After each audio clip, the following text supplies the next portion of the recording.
Esse uhul fininho combina comigo, né? Glória a Deus. Com temor e tremor, estou aqui diante dos irmãos, responsabilidade enorme.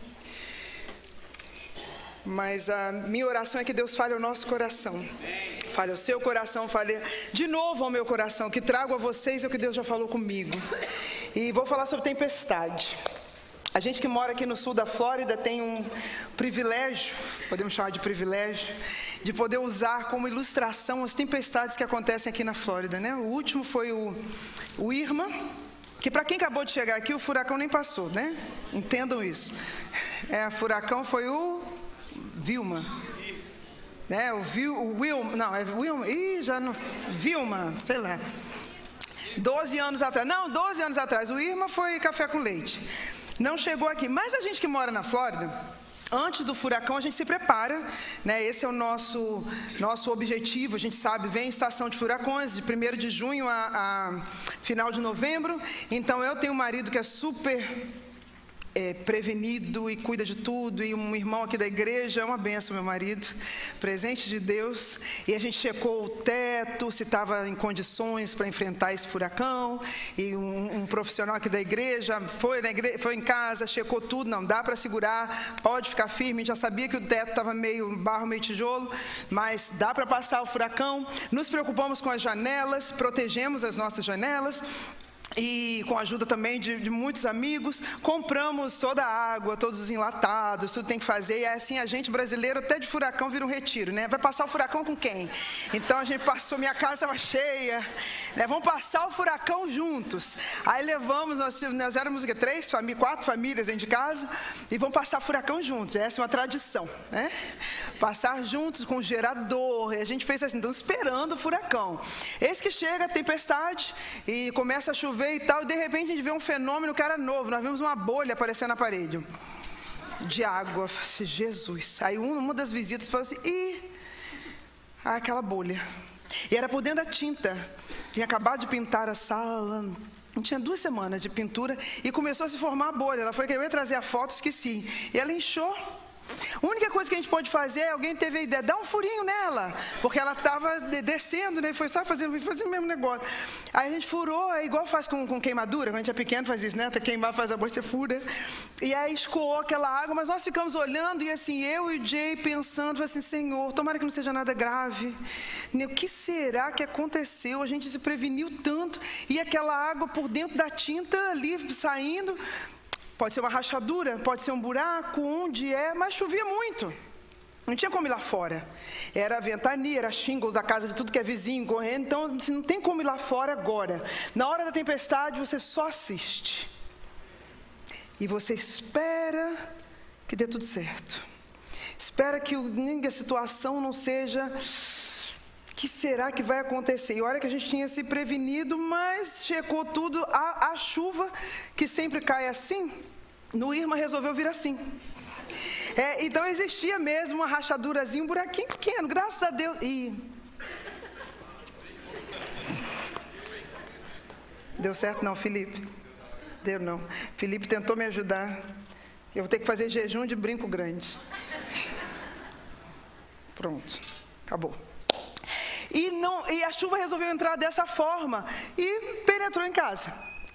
O dano não foi, graças a Deus, não foi nada major, como a gente diz, mas é aquela dorzinha de cabeça, tem que reparar lá fora depois, tapar o buraco, a rachadurazinha, aí tem o Orange Peel que tem que refazer, o Ebra, por favor, vai lá em casa, aí o Ebra vai, Manel me ajuda, a pintura, Manel, e a gente vai, graças a Deus pelos amigos, eles que sofrem, e a gente conserta, mas durante a tempestade não tinha nada para fazer. E a gente viu outras casas ao nosso redor. Tinha casa que estava igual à minha, casa diferente da minha, casa que era igual à minha, mas casa que sofreu consequências diferentes e perderam teto, outro em vazamento. Mas a fachada, antes da tempestade, é a mesma coisa. E a gente conclui que durante a tempestade não pode fazer nada, só assistir. Nosso tema aqui é tempestade, mas eu sei que quando eu falo em tempestade, você não está pensando em chuva. Quando a gente pensa em tempestade, a imagem que vem na nossa mente são relacionamentos quebrados, são doenças, morte, Você pensa numa tempestade que vem na sua vida, morte, doença, relacionamentos, é a crise financeira que insiste em nos assolar. Não temos condições de pagar, não receber aquele aumento. É a situação imigratória de tantos irmãos que estão aqui, tantos anos, e essa tempestade da imigração, medo de sair, de dirigir, eu não tenho carteira, o casamento estilo montanha-russa, tem gente que não sabe o casamento, hoje está lá e diz, quem vai estar aqui embaixo? E você não sabe qual vai ser o humor do seu marido, da sua esposa. São aqueles adolescentes que dão dor de cabeça, você olha o seu bebê, ontem era um bebê, hoje, o que está acontecendo com meu filho? Onde eu errei? O que aconteceu? Essas são as tempestades da nossa vida. Para os adolescentes que estão lá em cima, prestando atenção na tia Mariluce, como sempre, talvez seja o bad grades, Você está aí, está com dificuldade, é bullying que você está sofrendo na escola, é aquela paixão que você tem por alguém e não é correspondido. Então, são tempestades que a gente enfrenta na vida. O tempo todo. Todos nós conhecemos o que é uma tempestade, não é? Quem já passou tempestade? Dessas aí que eu citei. E a gente quer passar pela tempestade com segurança, a gente quer estar protegido. E Jesus nos dá um insight aqui sobre tempestade, sobre a possibilidade de se manter firme durante as tempestades. E é o final do tão conhecido Sermão do Monte, que não foi um sermão de, como assim, eu não tenho nem countdown, fazer igual um amigo veio nosso que não tem countdown, é sinal de que eu posso ficar falando, Vou tentar, tirei o relógio, que não quer dizer nada, para ficar olhando aqui. Não é um sermão de 30, 40 minutos, dias. Jesus está conversando sobre passos práticos para a vida cristã, princípios práticos que normatizam, que orientam a nossa vida. É quase que um manual. Se você tem dúvida, o que é ser crente? Leia o Sermão do Monte, vai para casa agora, abre lá Mateus capítulo 5, leia o capítulo 5, capítulo 6, capítulo 7, tem resposta para tudo ali. Como eu tenho que me comportar, o que eu tenho que dizer, o que eu tenho que falar, como eu tenho que agir, é como ser humano e reagir de forma de Deus, de forma divina, como Deus quer que eu faça, agradar a Deus em tudo. Era um discurso revolucionário para a época de Jesus. Ele chega mudando ali as coisas, ele diz, eu não vim para tirar a lei, não é nada disso não, eu quero fazer com que eu quero dar uma visão diferente, dar sentido a tudo aquilo que vocês estão estudando aí há tanto tempo. Eu quero dar sentido a essa lei. Ele vai ensinando a como viver. Jesus falou praticamente de tudo no Sermão do Monte, sobre ser feliz, sobre testemunho, sobre ódio, amor, fidelidade, juramento, vingança, sobre a porta larga, a porta estreita, sobre a árvore que dá bons frutos, a árvore que dá maus frutos, sobre julgamento, sobre a trave nos seus olhos e você está falando mal do cisco lá no seu irmão. Fala sobre os falsos profetas, sobre ser sal, ser luz, enfim, como viver. Jesus ensina no Sermão do Monte. Só que no final ele volta à nossa questão da construção.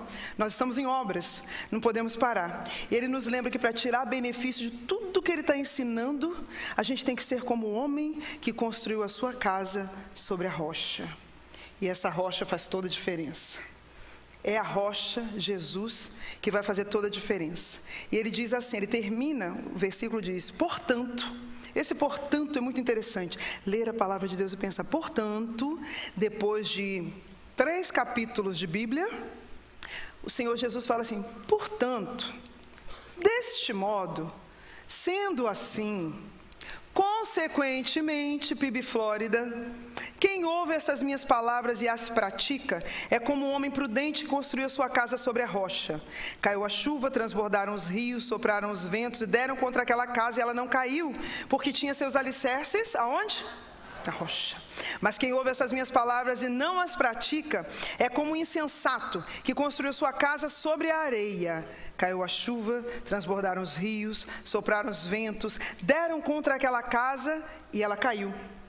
E foi grande a sua queda. Quando Jesus acabou de dizer essas coisas, as multidões estavam maravilhadas com o seu ensino, porque ele as ensinava como quem tem autoridade, não como os mestres da lei. Querendo dizer aqui, ele ensinava e ele vivia, ele sabia o que ele estava falando, não era como o mestre da lei que falava e a vida não condizia com quem ensinava. Jesus sabia o que ele estava falando. O quadro aqui é claro para a gente. Uma casa com fundação sólida não vai ser abalada. E nós temos 4 lições aí, se você quiser anotar, está aí no seu boletim. Todos nós estamos em construção sobre algum tipo de alicerce. Você não pode dizer para mim agora, não estou nessa campanha aí não. Você está. Se você está vivo, você está na campanha. Você está construindo alguma coisa. E você está construindo a sua vida em cima de algum alicerce. A não ser que você diga que é flutuante, não estou em canto nenhum, não é. Você está construindo sua casa, sua vida sobre um alicerce, sobre uma fundação, admitindo ou não. A fundação é sólida, profunda, enraizada, ou é uma fundação rasa, vulnerável, fraca? Quando a chuva vem, ela vai bater aí, vai te derrubar.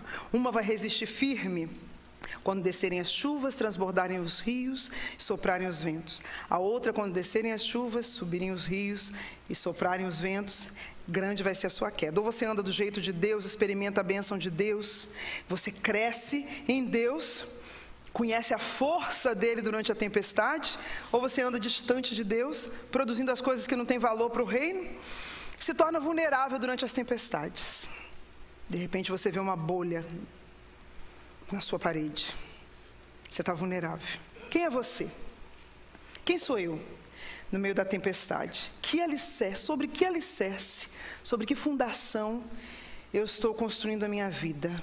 Sobre que fundação eu construo o meu lar? Quando nós falamos de vida, aqui nós estamos falando da nossa casa. Estamos falando dos nossos filhos. E eu aproveito na autoridade do Espírito Santo de Deus, dizer aqui para os pais, quem constrói a sua casa é você. Quem constrói o seu lar é você. Eu digo isso com a autoridade de mãe de 3 filhos. Tem um cara de novinha. Um já tem 22 anos. Os tijolos da minha casa, ao redor do meu lar, quem construiu fui eu, meu marido, e as escolhas que os meus filhos fazem agora. Responsabilidade deles. É tão fácil transferir para a igreja. 168 horas tem uma semana. Muitas vezes nossos filhos vêm 2 ou 3 horas para a igreja porque você não traz. Você quer dormir até mais tarde, você não traz para a escola dominical. Você está com preguiça na quarta-feira, você não traz para o PG. Já vim no culto da manhã, não vou participar à noite. É uma exortação mesmo, em nome de Jesus, que eu estou dando aos pais aqui. Espalhem essa notícia. Somos parceiros. Estamos com você. A igreja esteve comigo na criação dos meus 3 filhos. Mas eu não posso culpar a igreja pela escolha dos meus filhos, pelos tijolos que talvez eu deixei brecha na minha casa. Meus filhos precisaram me ver de joelhos e precisam me ver de joelhos. Com o meu filho que está em casa ainda, eu oro todas as noites. Todas as noites eu vou do lado da cama dele e oro com ele, ensino a orar, eu faço a minha parte. Pastor Felipe não pode ir lá para casa orar com meu filho. Pastor Felipe não pode ensinar os princípios que eu tenho que ensinar para os meus filhos. Pastor Felipe não pode ir na minha casa e ser o exemplo que eu tenho que ser para os meus filhos.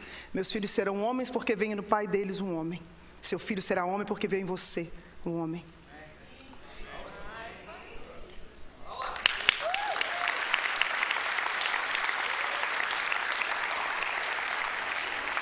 Está dando o recado do púlpito, Marilúcia? Estou.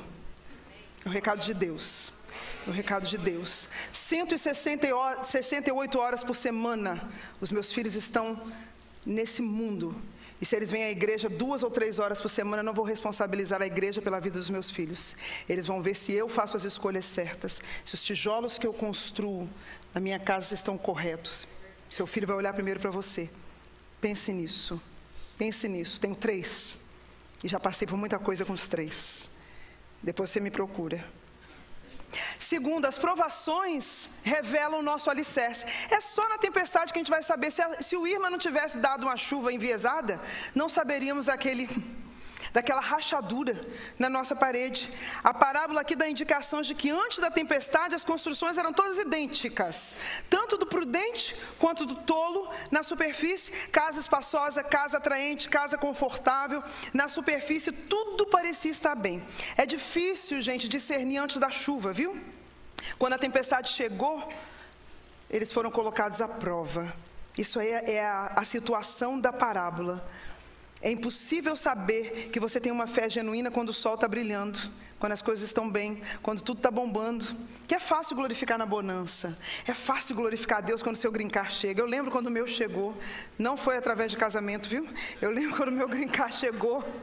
Que alegria, que bênção poder ir ao Brasil. Eu tinha ficado 6 anos aqui, presa, 6 anos sem poder ir em casa. Corri para minha Baixada Fluminense 6 anos depois. Com o meu green card. Aí Deus é tudo. Deus é maravilhoso. Deus é soberano. Mas quando o green card não chega, tem irmãos que estão aqui há quase 30. É difícil, né? Mas é aí que a gente glorifica a Deus. Nós somos chamados para glorificar mesmo quando as coisas não vão de acordo com a nossa vontade. É no cenário da perda, da decepção, da doença, da escassez. E a pessoa que é fundamentada na rocha, confia em Deus quando há confusão, descansa em Deus quando não tem mais força, usa a oração como primeiro recurso. Lembra de Neemias? Não como a última opção, não tem mais nada a fazer, então vamos orar, né, irmãos?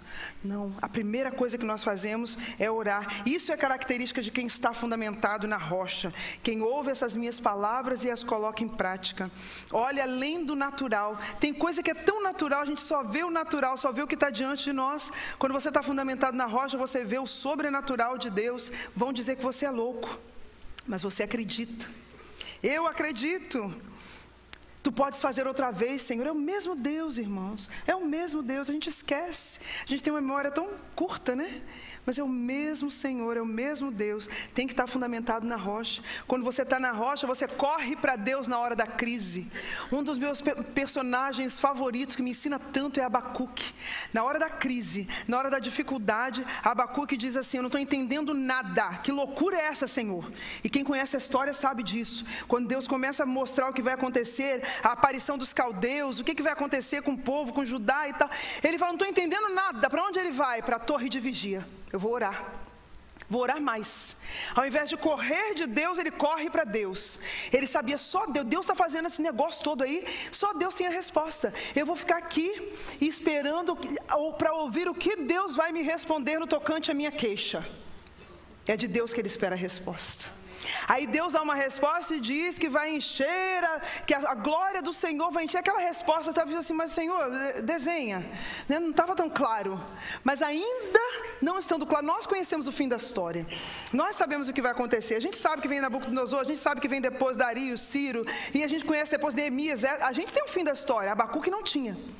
Mesmo sem entender o fim da história, o que ele diz? Ainda que a figueira não floresça, não haja frutos na vide, a figueira, o produto da oliveira minta, os campos não produzam mantimento, todavia eu confiarei no Senhor, exultarei no Deus da minha salvação, sem entender nada.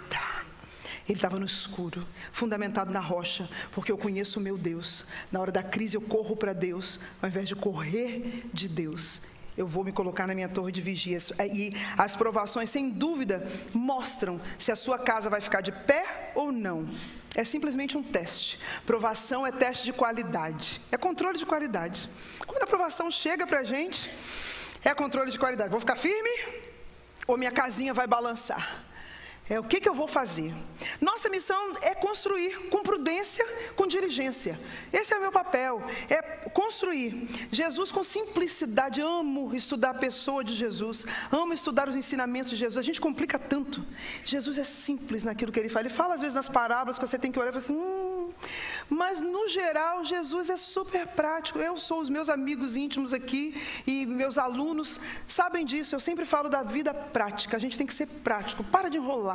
O que tem que fazer? E Jesus era assim: ouvir e praticar. Ele deu o recado do sucesso. Aquele que ouvir as minhas palavras e as colocar em prática é um cidadão prudente que construiu sobre a rocha. Quem ouve as minhas palavras, hoje eu falei do exemplozinho lá do emoji, né? Que põe um bonequinho, macaquinho, tapa aqui, não vai adiantar. Não adianta ouvir as minhas palavras e não colocar em prática. É ouvir e praticar.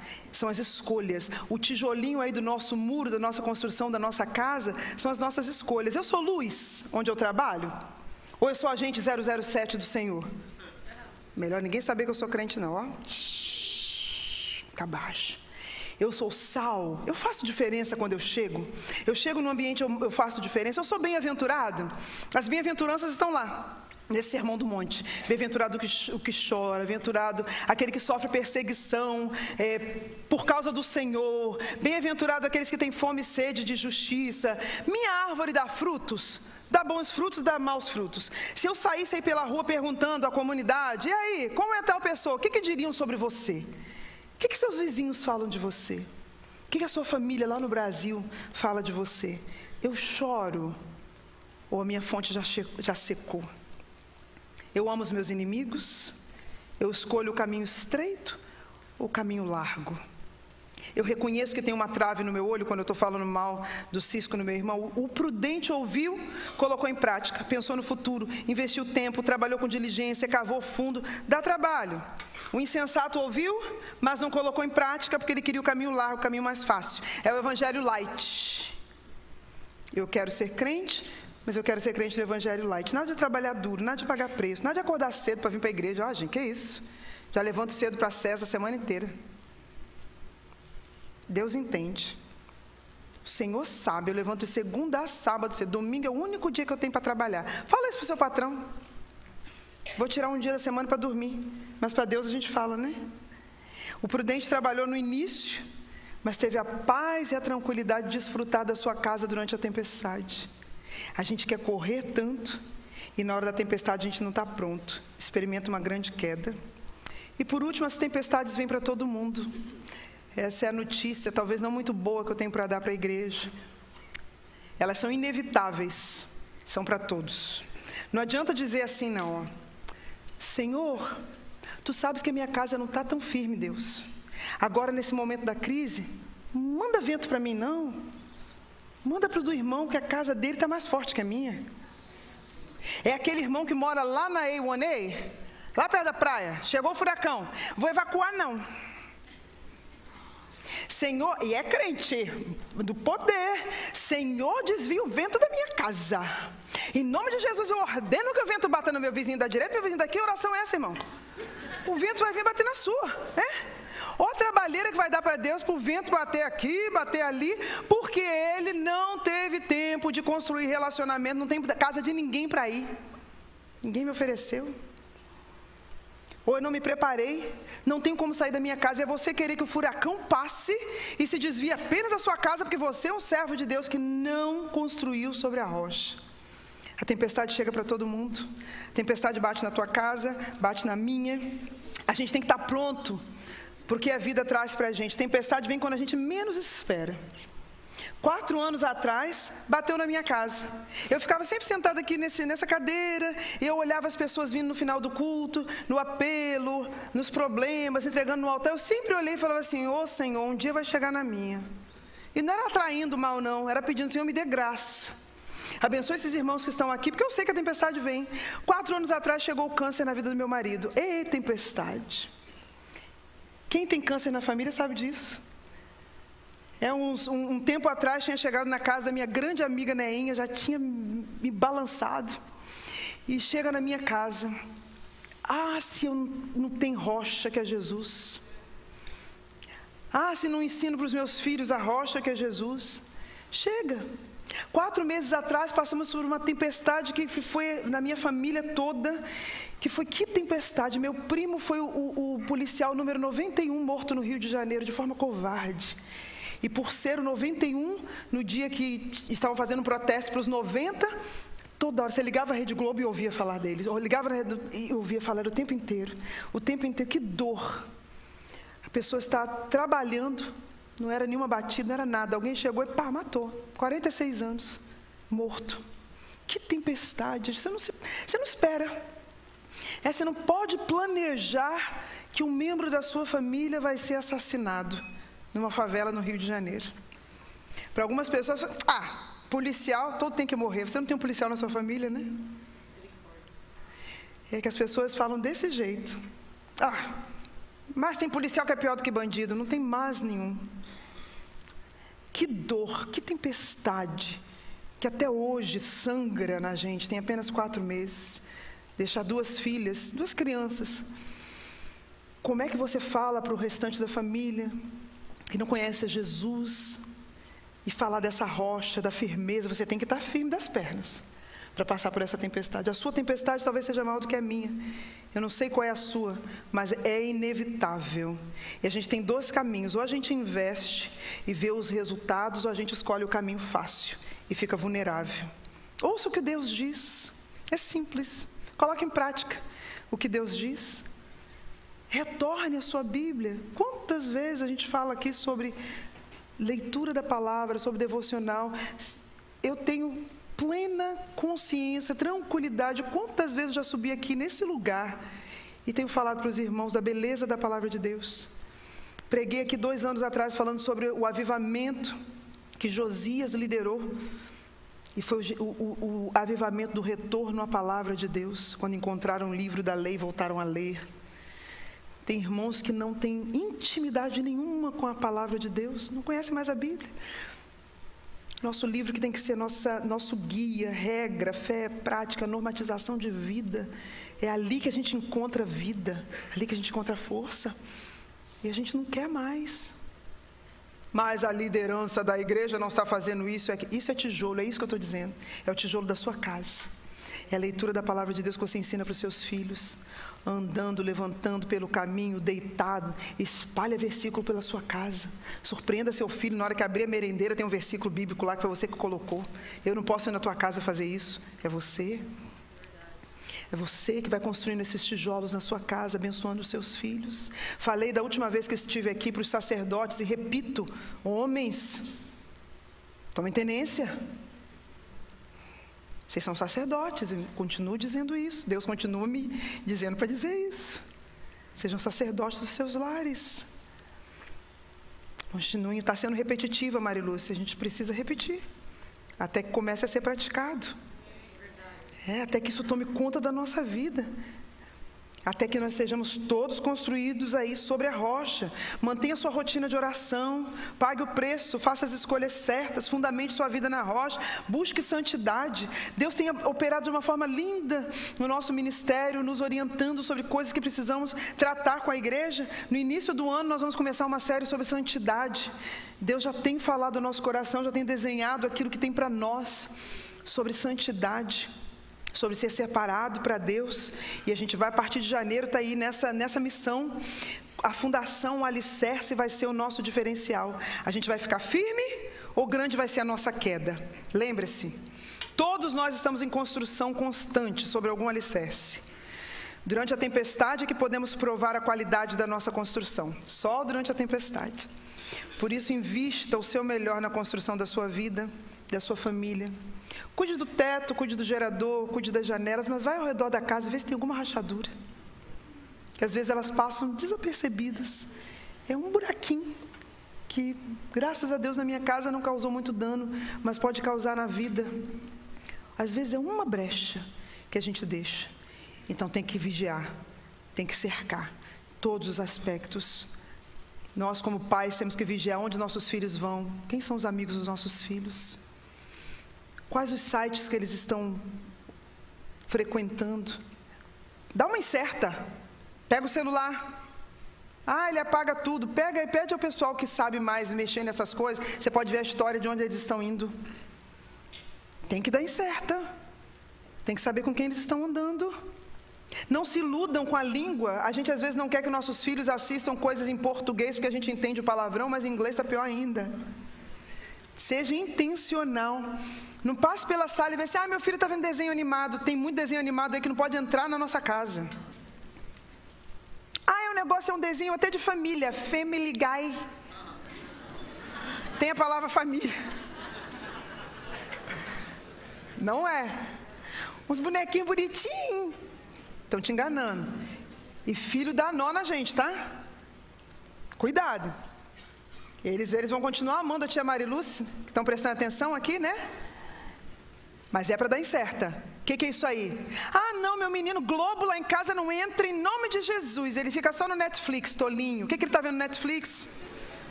É uma série que está todo mundo vendo. Que série é essa? O que tem lá? Vamos sentar, vamos ver juntos. O que está entrando na sua casa? O que está entrando no quarto do seu filho? Pastor Felipe que sabe. Vocês pensam que eu estou exagerando, né? Então não. Não são mentirinhas, não. É verdade. É o Gustavo. Entre no quarto, do nada. Apareceu você. Me dá o telefone. Eu não sei o password do telefone do meu filho. Como assim? Quem paga a conta? Então você sabe o password, sim. Pode me dar. Eu tenho um estilo meio carrasco, mas tem que ser. Tem que ser. Quem paga é você não tem nada. Então, tome a frente. Cuide, é tijolinho. Depois eles vão te agradecer lá na frente, tenha certeza. Porque a tempestade vem para todos, e a nossa casa tem que estar firme. Que a gente seja encontrado firme, fiel, na rocha, que é Jesus Cristo. Clame pelo sangue de Jesus Cristo.